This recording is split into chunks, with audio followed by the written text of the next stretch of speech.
days ko ngayon. Wow! Ang galing sumayaw at ang ganda. Ganyan ang mga dugong Pilipino. So, pumunta lang tayo ngayon, mag-gym tayo. Kakarin natin yung ano ni Fast kasi may tawag doon, free kasi yung pag-gym sa kanila, yung mga yoga, zumba, ganyan.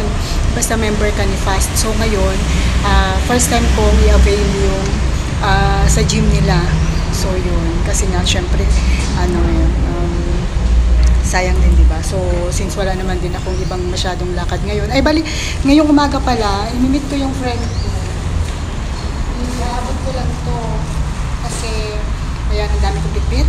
Iaabot ko yan kasi ang tawag doon, binigay ni Sir yan na na PC, tapos ipapaabot ko sa kanya para i-send sa Pinas. So yun.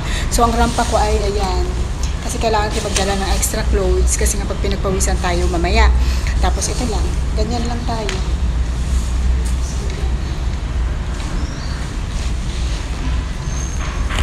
So yun. Ganyan ang ganap ko ngayong day off ko ngayong araw. So hindi ko alam kung anong tapos mamaya mga afternoon, mga 3 PM, so imimit ko si Sis Precious. Kagagaling niya lang yung Pinas, kararating niya lang hindi ko alam kung nung 24 ata yun, nag-flight siya dito papuntang Singapore. So mamaya imimit ko siya sa Lucky Plaza. So yun lang ang ganap sa akin ngayon. So yun, samahan niyo ako sa day off ko.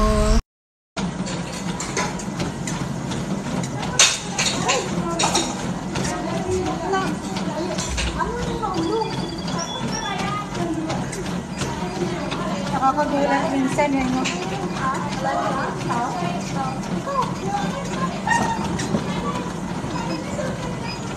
Hoy!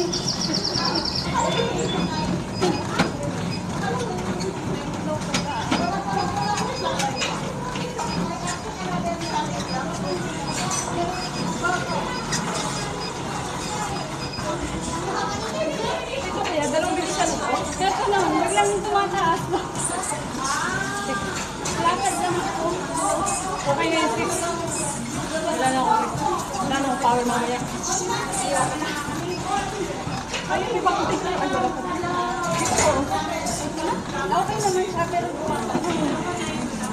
mahirap na pagkagawa ito.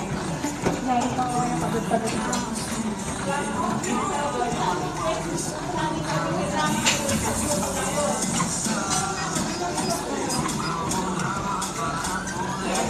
Dito sa rinukuan apat lang sa kanya. Hindi, nagdagdag siya namatay. Oo. Nag-meet tayo. 7 hours. Okay na ako. Wala na ako nagdagdag.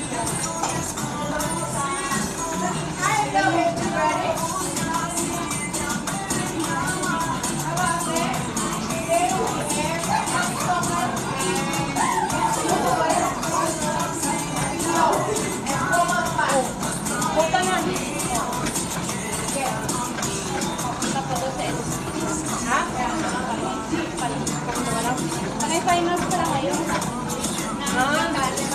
Baka kaya may mga pagkakasyon pa lang. Ito yung mananay. Oh, naramdaman ko yung pawis mo. Kinidya. Matagak-tak na yung pawis. Okay na ako. Anin na yun. Tingnan mo madam.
ako nilipat sa kabila. Okay. Okay. Naatas ko lang.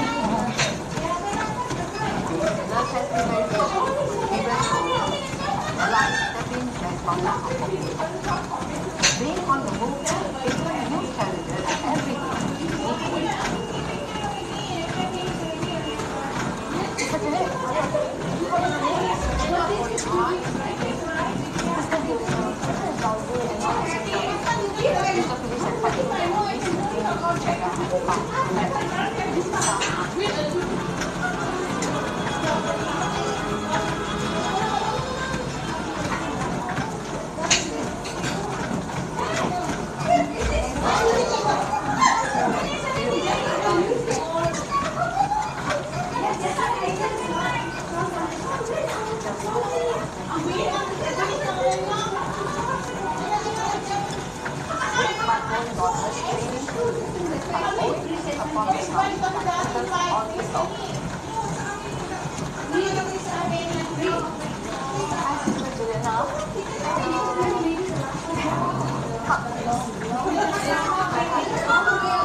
Then, after ng gym ko, pumunta lang ako ng Lucky Plaza para i-meet si Sis Precious.